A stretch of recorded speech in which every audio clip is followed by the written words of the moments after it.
Hey everyone, Blast Cat Badger here. So, before I jump into anything else, some of y'all probably know what's coming. A huge percentage of y'all are not subscribed yet, but you keep coming back to the channel, you keep watching all the content, so why not skip all the other extra mess and just subscribe? Right down there, red and white subscribe button. Click that real quick, then click the button in front of it and the button behind it. Become a member of the channel to support freedom. And let's jump in with something that is quite the treat to us here on the channel, and that is MrBallen. So, this is from MrBallen from the 19th. The most insane man on TV. Y'all ready? I think I am. Let's jump in. Today's final story deals with a destructive, horrible, vile act that virtually anyone can do. However, there are no laws against it. But before we get into today's stories, if you're a fan of the strange, dark, and mysterious delivered in story format, then you come to the right place because that's all we do, and we upload once or twice every week. So if that's of interest to you, please ask the like button to be the back half of your two-person horse costume for Halloween, and then when they accept, spend the night before drinking Miller Lite and eating falafel. Also, please subscribe to our channel and turn on all notifications so you don't miss any of our weekly uploads. All right, let's get into today's stories.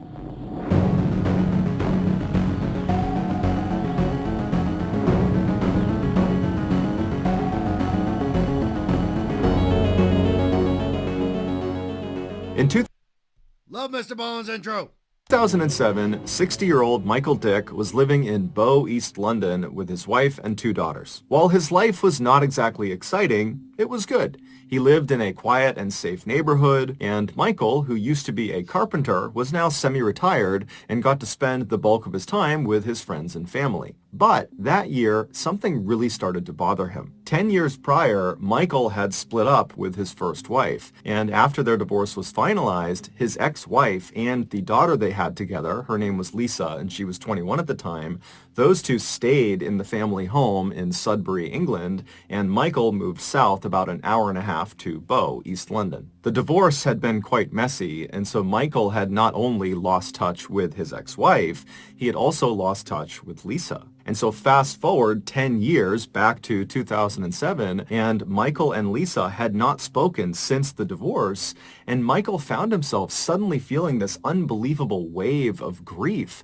over the loss of his relationship with his first child. And so after speaking with his current wife and his two other daughters, he decided that he had to go find Lisa. He had to be reunited with her. The only problem was he didn't know where Lisa lived, he didn't have her contact information, and he didn't know where his ex-wife was, so he couldn't even ask her how to get in touch with Lisa. However, he did have the street address of where they used to live in Sudbury, England. And so You know,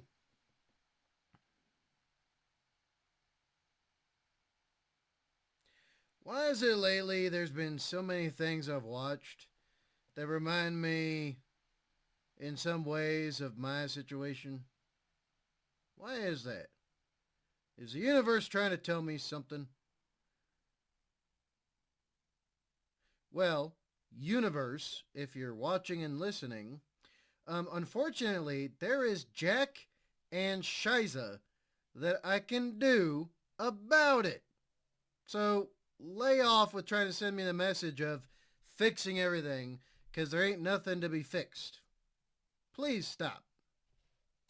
And so he decided that would be his starting point. So in August of that year, Michael and his two other younger daughters, they hopped in the car and they left Bow, East London, and they headed up to Sudbury. And when they got there, Michael navigated to his old street, which had brick houses lining each side of the road. And he drove down until he spotted his old house, and he parked right out front. And then he alone hopped out of the car and he walked up to the front door. He took a deep breath and then he knocked on the door. When the door opened, it was not Lisa, it was not his ex-wife, it was some other family that he didn't know, and they didn't know Lisa or his ex-wife, and so they said, good luck finding your daughter, but we don't have any information for you. And so Michael was crushed, but he thanked them, and he turned around, and he went back to the car, and he told his other daughters about what he had just learned, and then from there, the trio just kind of began driving around Sudbury, half looking for Lisa out on the streets, although none of them thought they would actually find her, and then also kind of discussing what they were going to do next, because now they had nothing. And so as they're driving around the streets of Sudbury, they come to the realization that their best bet at finding Lisa is putting some sort of story in the local newspaper that hopefully she would see, and then she would contact Michael. And so they drove to the headquarters of the local paper, the Suffolk Free Press, and they went inside and they managed to speak to a reporter, and after telling the reporter Michael's story about how he's lost touch with Lisa, the reporter thought, you know what, this is actually a pretty interesting story, and I'd be happy to do a small feature on you guys. And so the reporter, along with a photographer, brought Michael and his two daughters outside. They took a picture of them, and then they told Michael, in the next edition of the paper that will run in a couple of days, we'll run this picture along with a little write-up about how you're looking for Lisa, and we'll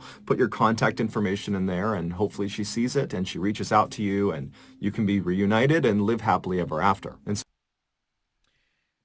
This reminds me of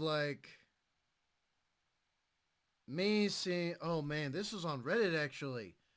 I forgot where on Reddit it was, but it reminds me of I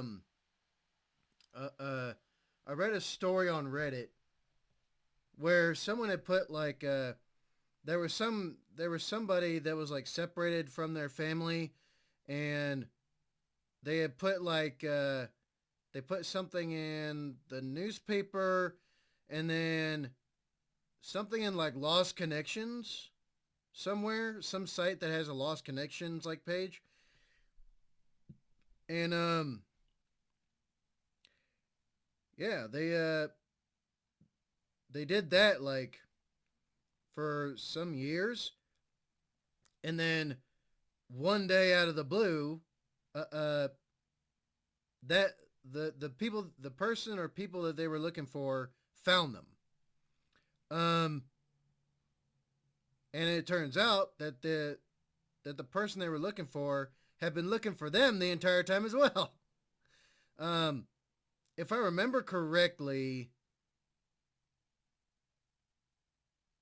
I think it was on the subreddit Off My Chest or something like that. I think. Darn, I read this a while ago. But yeah, stuff like this, happens quite often, actually. And so Michael thanked the reporter and the photographer, and then he and his other two daughters hopped in the car and headed back to Bow, East London. In 2007, at the same time that Michael was beginning his search for Lisa, Lisa was actually beginning to think, you know what, I want to go find my dad. Lisa was now 31 years old. She had 3 kids of her own. She was married. She had moved out of Sudbury to a neighboring town. And she was thinking, I really want to have a relationship with my dad again so that my kids can have a relationship with him. And so she... Who would have thought it would have been almost the exact same type of thing I was talking about? Who would have thought? Coincidence, I think?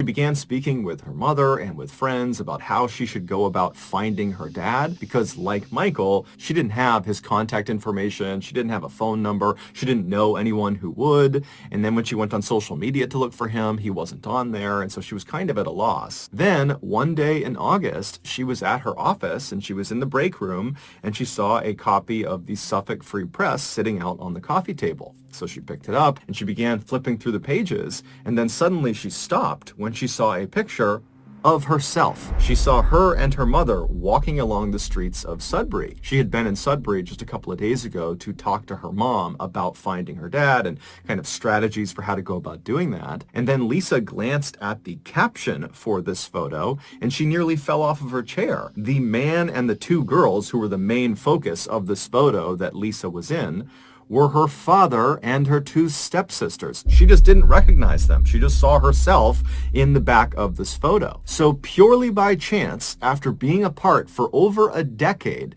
on the only day that Lisa happened to be in Sudbury talking to her mom about finding her father, she was literally 100 feet behind her father and her stepsisters as they were looking for her and putting out this ad in the paper to hopefully find her. And this one photo that the photographer took captured all of them in the same frame. Lisa would, of course, read the article and get her father's contact information. She would reach out, and initially Michael actually thought it was a scam and didn't believe this was actually Lisa calling to say, "I found myself in the picture of you in Sudbury." But eventually he was convinced and he drove right out to Sudbury and he got a chance to meet his grandkids for the first time.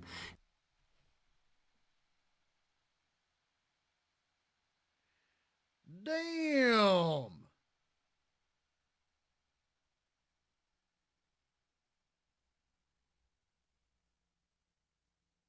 And I had already mentioned coincidence like not even like what, a minute ago?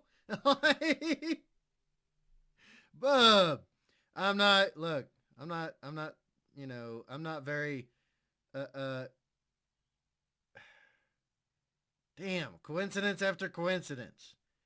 Isn't that a coincidence? And today, he and Lisa are still in touch. Before we get into our next story, I want to talk to you about today's sponsor, BetterHelp. One of the hardest things about struggling with your mental health is that oftentimes you don't actually know you're struggling with your mental health. Before I became MrBallen on the internet, I struggled mightily with depression. However, had you asked me at the time how I felt, I would have just thought I had a bad temper, not realizing that my bad temper was a symptom of deeper issues. Luckily, I was able to go outside of my comfort zone and seek out a therapist, and with their help, I was able to change my outlook on life and become a happy person again. Because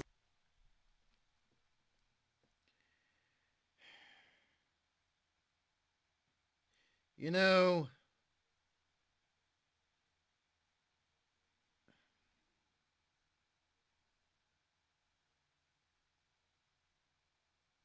never mind. Never mind. Nope, nope, nope. Never mind. Never mind.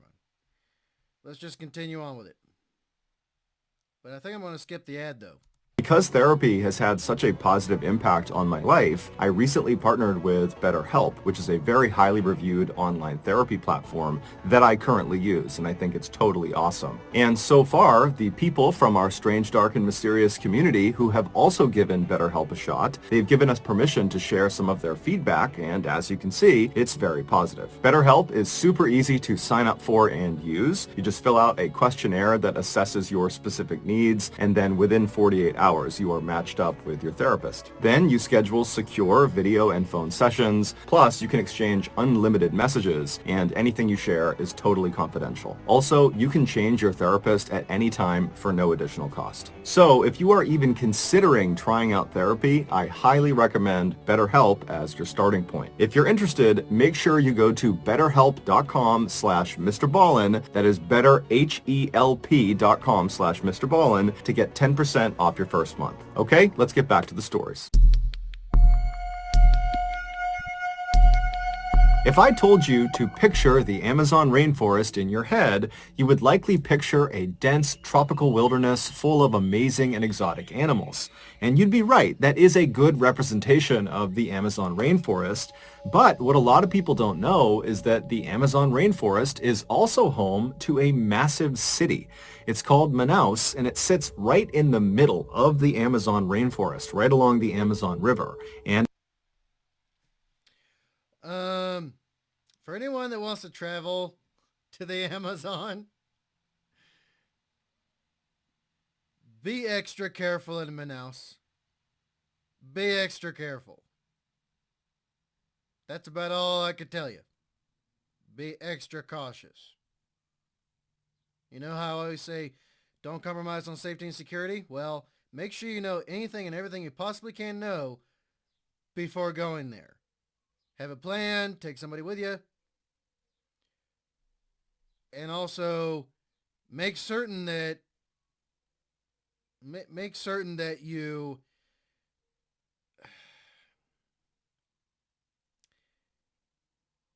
Just be careful. Please.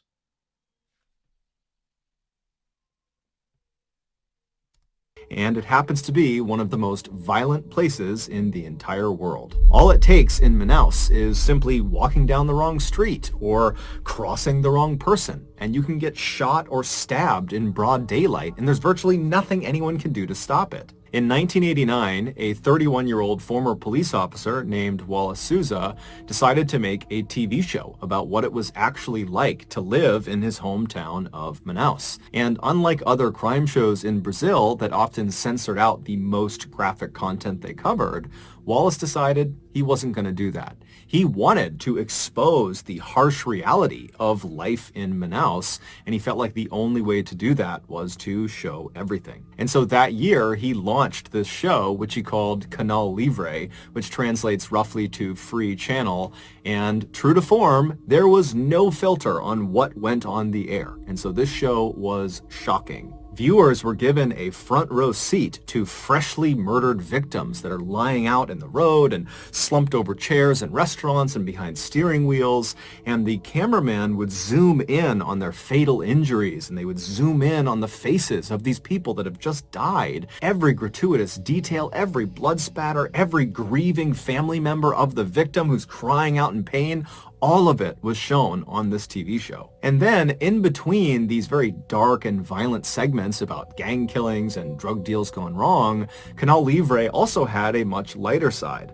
They would bring on local artists to talk about what they're working on, to maybe try to sell some of their goods. The show would also focus on down-on-their-luck families that needed help raising some money, and so the show was designed to get people to donate. And then also, for really no reason at all, there was a segment on the show where this puppet character would get into a fight with a man selling bread. It was a totally bizarre and shocking spectacle, and the people of Manaus loved it. And then eventually the people of Brazil loved it. I mean, this was an extremely popular show. Because Wallace was often on camera on Canal Livre, he became very famous and very recognizable. And so when he would walk around Manaus, people would see him and literally just start clapping and cheering for him. And as he and his show became more and more popular across South America, Wallace decided he didn't just want to report on crime, he wanted to fight crime.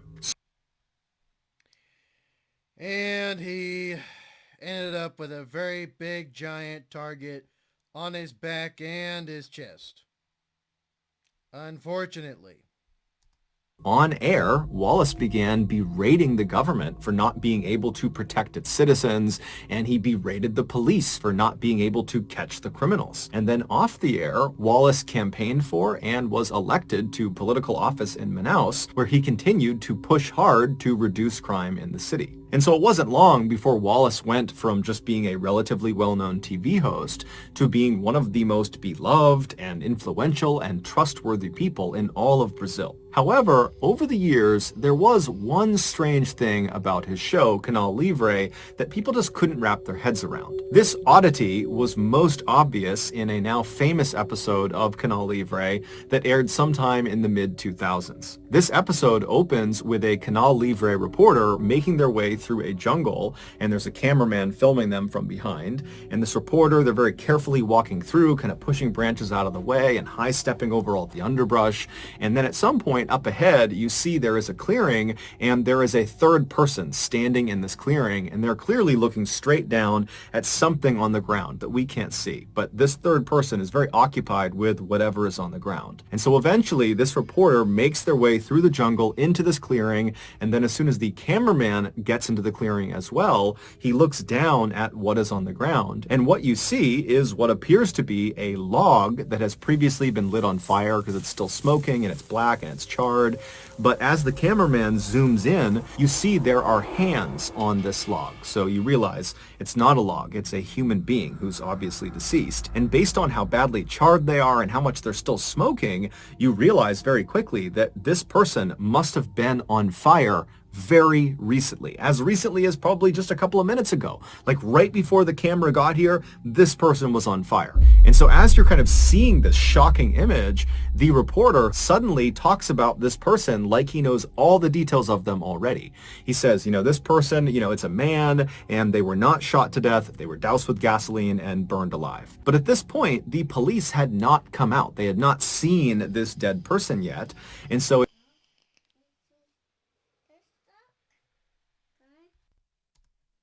sense that the reporter would have all this information on hand because no one knows this stuff yet. And based on just looking at this person's body, it was too badly burned to be able to tell whether it was a man or whether they had been shot or not or whether gasoline was used. But so possibly someone, if they had foreknowledge, maybe the show got prior knowledge to the crime being committed, or they committed it themselves. Interesting. But when Wallace was questioned about where he and his reporters got their information from, he just said, look, we're a very popular show and people call us often before they call the police, and they give us information about what's happening in the city. And we have a huge team. We watch the police headquarters. We listen to the police's radio. We watch the morgue. We have loads of informants all over the city. And so we just get our information really, really quickly. And this answer was enough until 2008. That year, in October, the police arrested a former Manaus police officer who just went by the name Moa, and they accused him of 9 murders. And so they throw him in jail. But Moa, despite the seriousness of the charges against him, seems totally unfazed. It was obvious he had some sort of powerful connection outside of prison, some person or some entity that he fully expected was going to, at any moment, swoop in and magically get him out of prison. But that didn't happen. Moa just continued to sit in jail, and at some point that began to sink in that he was kind of on his own, and so he began to talk. And the story he would tell would shock Brazil. Moa would admit to having killed some people, but he would tell police, look, I'm just the assassin. The person who hired me for these killings is Wallace Souza. It would turn out Wallace Souza started his show, Canal Livre, with the best of intentions. But when his show became massively popular, and it in turn made him, Wallace, also massively popular and powerful, he became corrupt. And at some point, after his meteoric rise, he formed this very powerful drug cartel, and then in an effort to bolster his illegal dealings and to boost his show's ratings, he decided to start contracting hitmen like Moa to start taking out rival gang members in Manaus. And he target on the back and front. Unfortunately.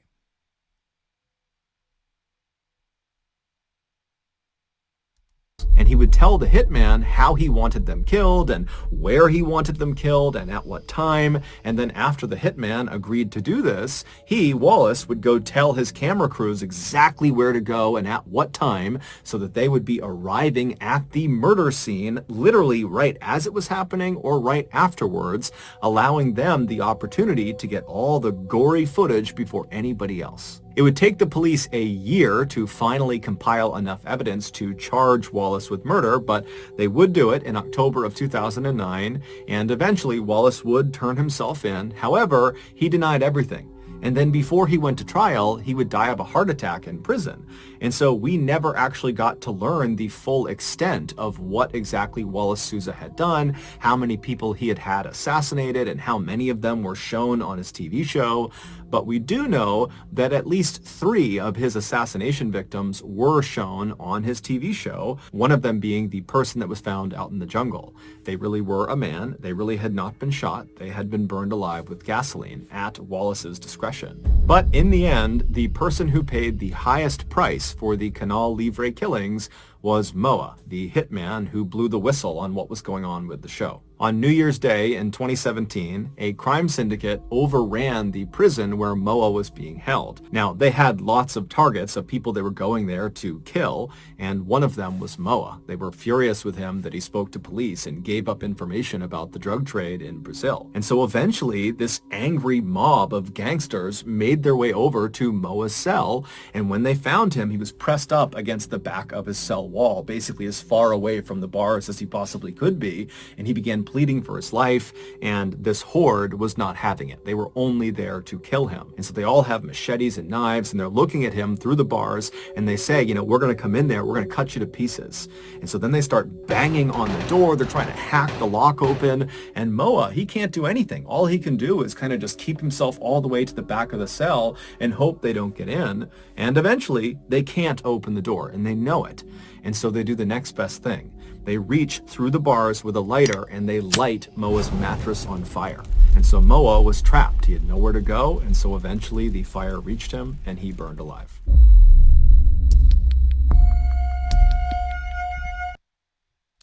What's that saying? When you spill blood, the only way to atone is to spill your own? Something like that? In 2010, 18-year-old Renee Marsden was living in Sydney, Australia with her parents and her 3 siblings. Renee was a very outgoing person who had a big circle of friends, and she was also very close with her family, especially her mom, Teresa. Teresa had given birth to Renee when she was only 19 years old, and so now that Renee was a young woman, because of their closeness in ages, the two had become very close friends instead of mother and daughter. And so because of that dynamic, Renee found herself always going to her mother to tell her anything going on in her life. She was her confidant. And that year, something major had disrupted Renee's life, and so naturally she went to her mom and she told her about it. It would turn out Renee's boyfriend of nearly 2 years, who she was madly in love with, well, she discovered he was cheating on her and didn't actually even care about her. He had sent these text messages that basically said as much. And so she confronted her boyfriend with these text messages, and he denied ever sending them. He said, "Look, I've never cheated on you. I don't know where those came from. I promise I've been faithful to you this entire time." But Renee just wasn't buying it, and so she had felt forced to break up with him. And so Renee naturally had turned to her mother for comfort and guidance, but Teresa, all she could really offer her daughter was, to remind her that time heals all wounds, and that certainly someday you will meet the right person for you. And amazingly, only a couple of weeks after this very painful breakup, Renee came home from work one day, and she walked into the house, and she was all smiles. And considering how unbelievably depressed she had been over the last couple of weeks,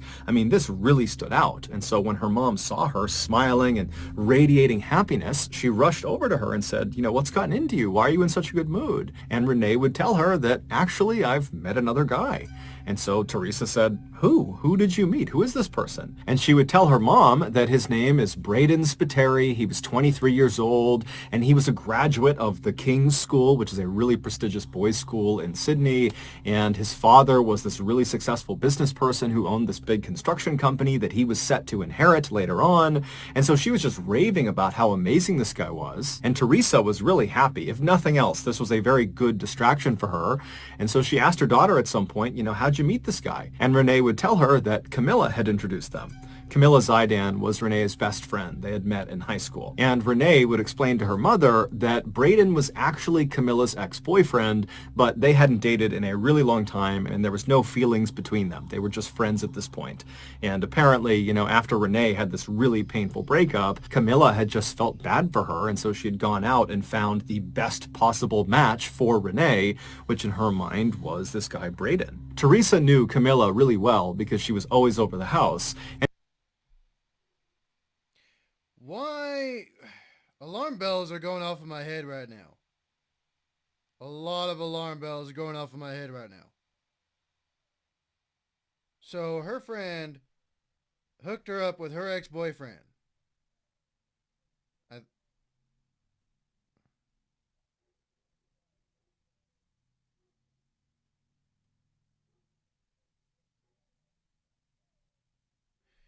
this cannot end well.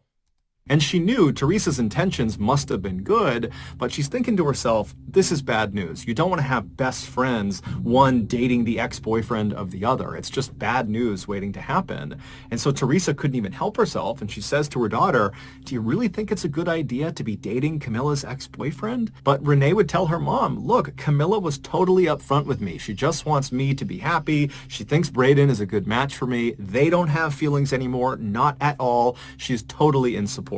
And so Teresa still very much had her doubts that this was a good idea. But she put those doubts aside, and instead she said, okay, well, can you show me a picture of Brayden?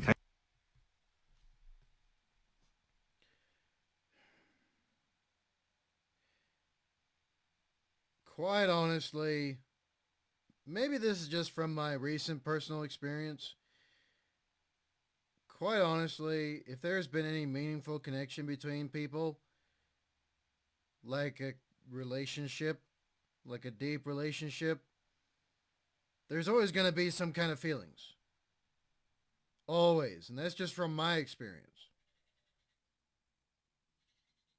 But hey, maybe it's different for other people. I don't know.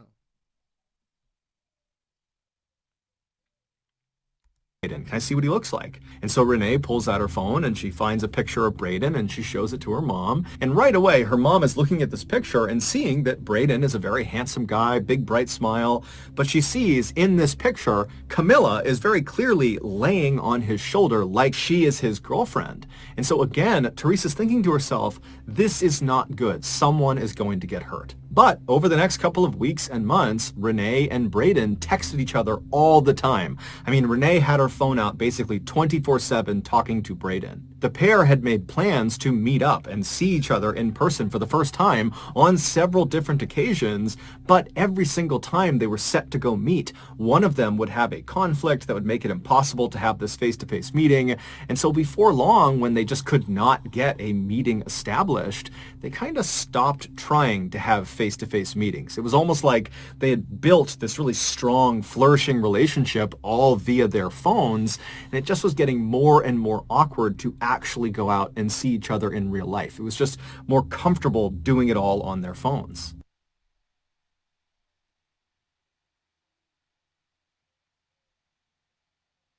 Something's real weird. Something's very weird here.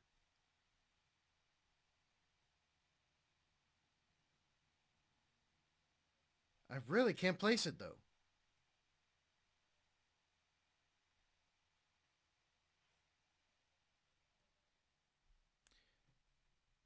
This no, this can't end well. This cannot end well. And so this digital-only relationship between Renee and Brayden continued for almost a year until January of 2012 when something horrible happened. Brayden was in a horrible motorcycle accident. He survived the accident, but his passenger, his best friend, this guy named Richie, who was riding right on the back of his motorcycle, he didn't survive. He was killed in the accident. And it was determined that Brayden was driving recklessly. And so he was charged with manslaughter and convicted and sentenced to 2 years in prison. Even though Renee's mother, Teresa, was totally upset about this accident. I mean, she did understand someone had lost their life and now Brayden was going to jail for 2 years. She understood the seriousness of this accident. But at the same time, there was a part of her, her motherly, protective side of her, that was kind of relieved for her daughter. She figured with Brayden being out of contact for 2 years in prison, that their relationship would end and Renee could go pursue somebody else who was not an ex-boyfriend of a close friend and was someone that she could actually see in person and not just have to text with all the time. But it's probably going to continue. It's probably going to continue. People underestimate the power of comfort and convenience.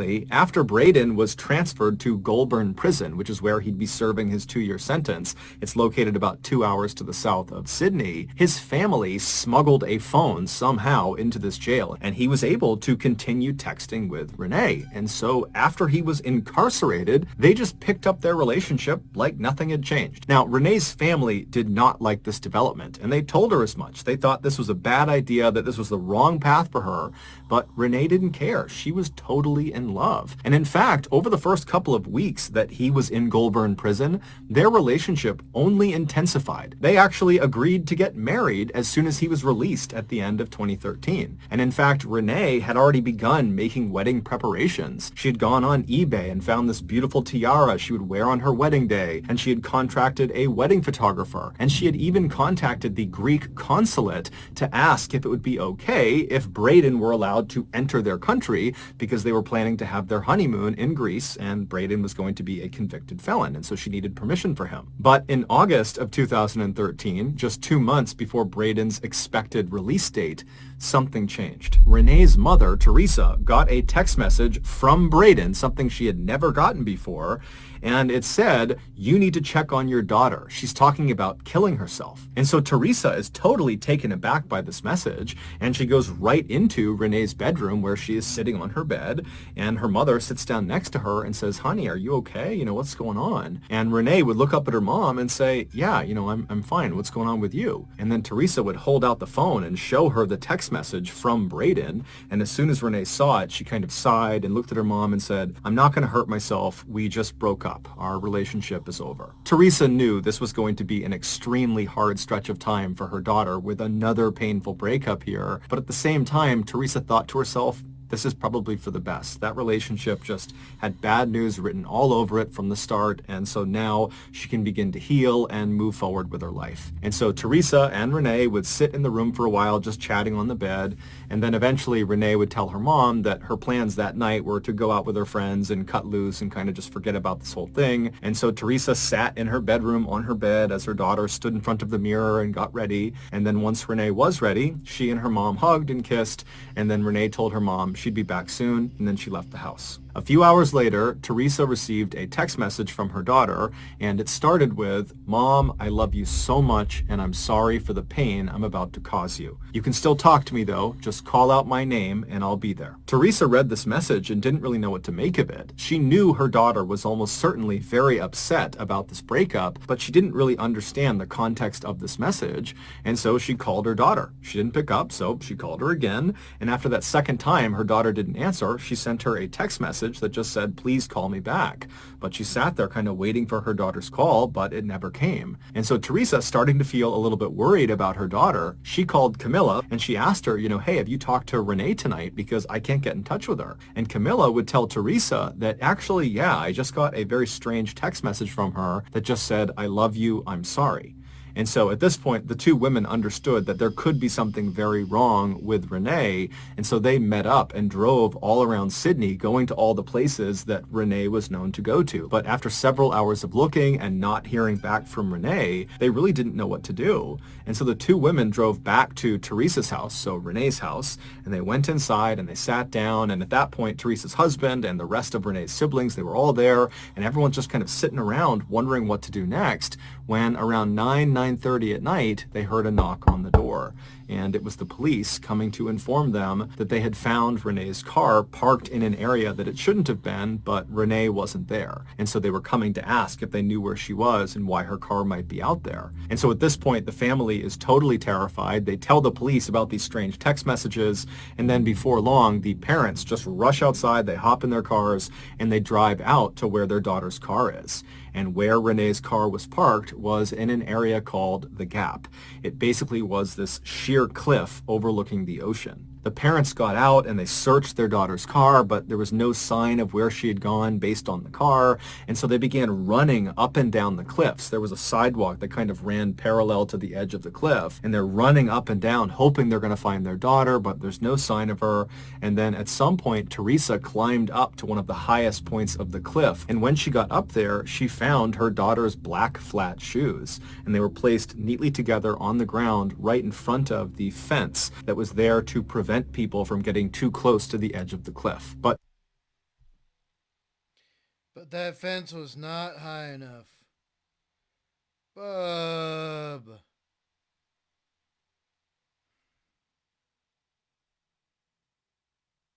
Damn, is this sad.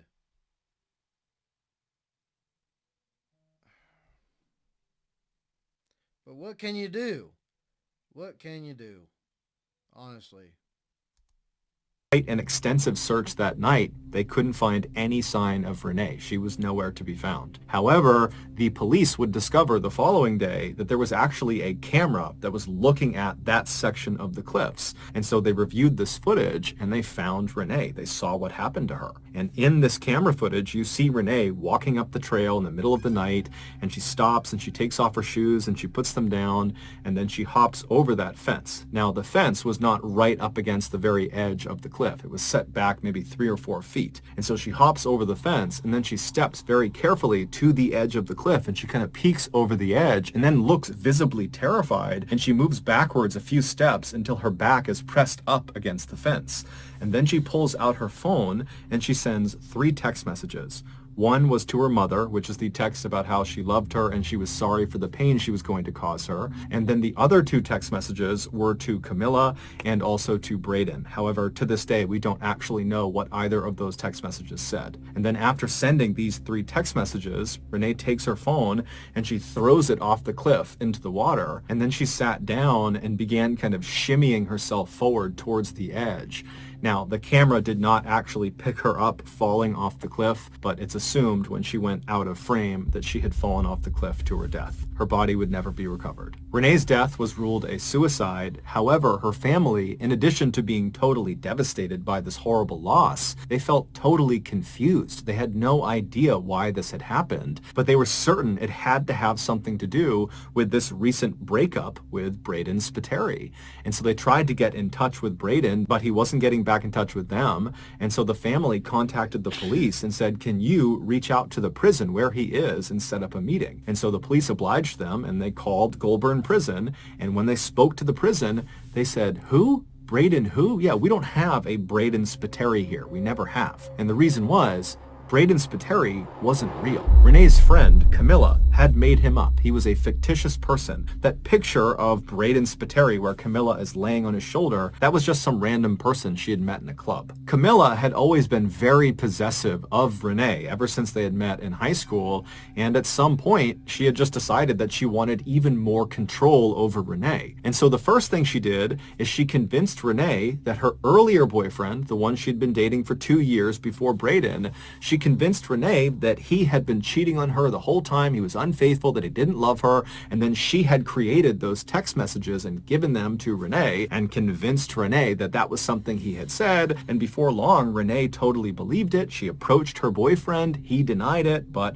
Camilla the whole time is telling Renee, he's lying to you, he's been doing this whole time, I know he's a bad guy, and so Renee had listened to her best friend, and she had severed that relationship. And then almost immediately after that, Camilla swoops in to the rescue and connects Renee with this Braden guy, Camilla's supposed ex-boyfriend, who really was just Camilla on the other side of the phone. What a manipulative just...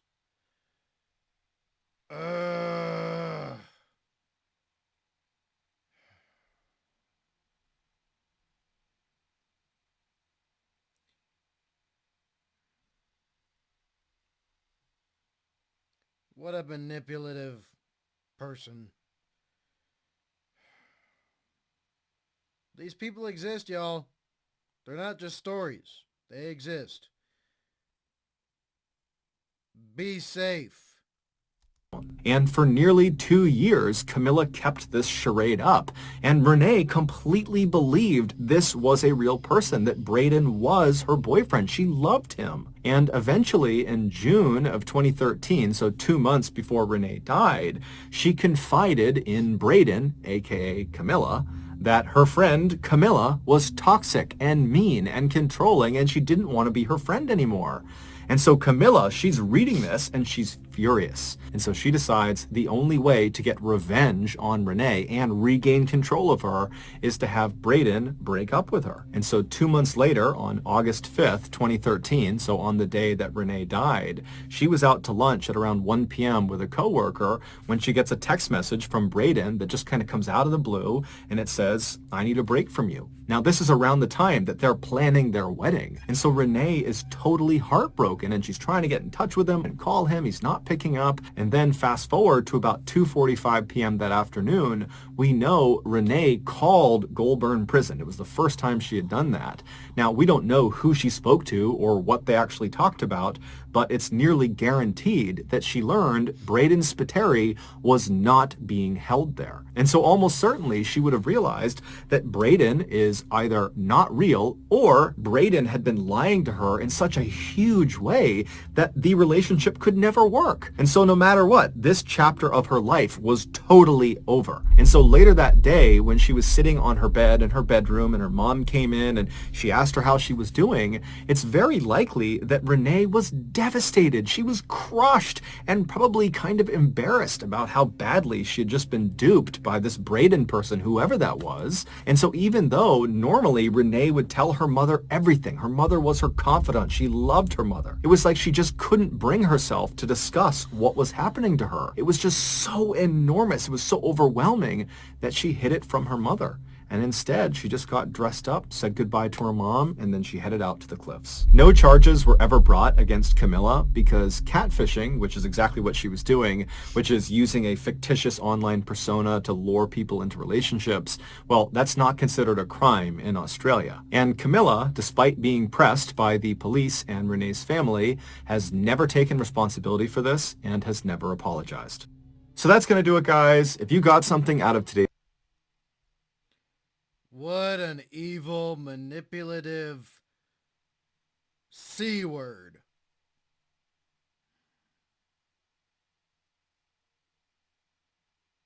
Man. Urgh.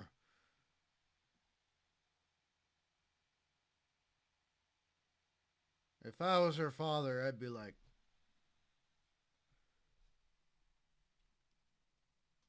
I would definitely go to prison over that. Most certainly. Urgh. of today's episode and you haven't done this already, please ask the like button to be the back half of your two-person horse costume for Halloween, and after they accept, spend the night before drinking Miller Lite and eating falafel. Also, please subscribe to our channel and turn on all notifications so you don't miss any of our weekly 1 or 2 video uploads. We now have a podcast where we put out brand new, never before heard content on Monday mornings, and also on Thursday we re-upload YouTube content, but we remaster the audio. This podcast is called MrBallen Podcast, and you can find it on Spotify, Apple Podcasts, Amazon, Google, basically anywhere you find your podcasts, it will be there. If you want to get in touch with me, please follow me on any major social media platform. My username on all of them is @MrBallen, and then just send me a direct message. I actually do read the bulk of my messages. We have 2 additional YouTube channels. One is just called MrBallen Shorts, where we post random short videos and lost episodes, and the other YouTube channel is just called MrBallen en Español, and it's a Spanish language channel. We also have a Facebook page just called @MrBallen that puts out near daily content. We also have a Snapchat channel called MrBallen that puts out content on Sundays. We have some really cool merchandise. If you want to check it out, go to shopmrballen.com,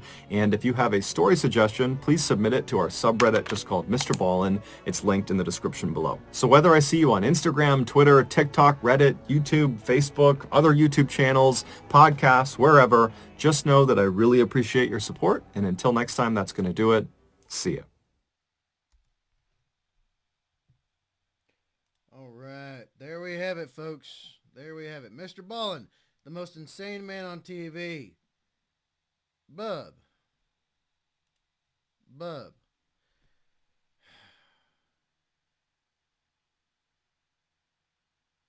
What an evil, manipulative C word. Urgh.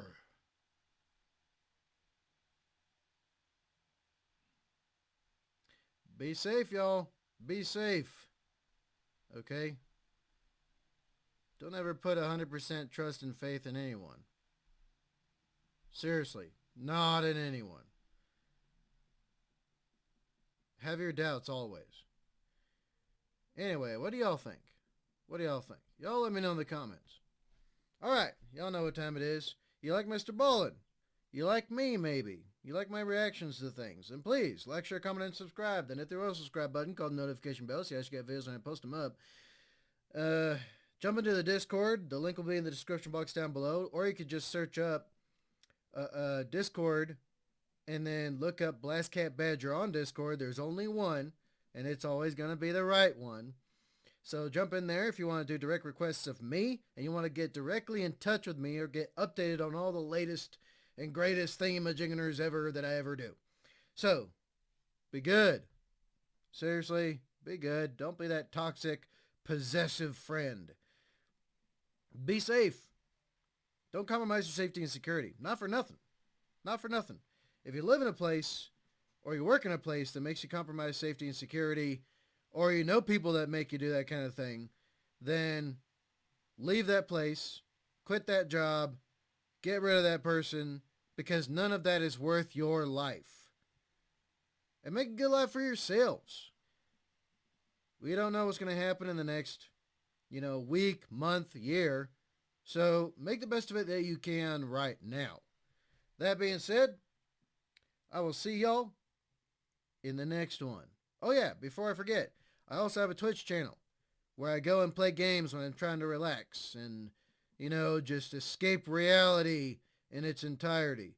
And you can just look it up in your browser. Go to twitch.tv/BlastCatBadger, same as the YouTube channel name, and you'll immediately find me. So, that being said, see y'all in the next one.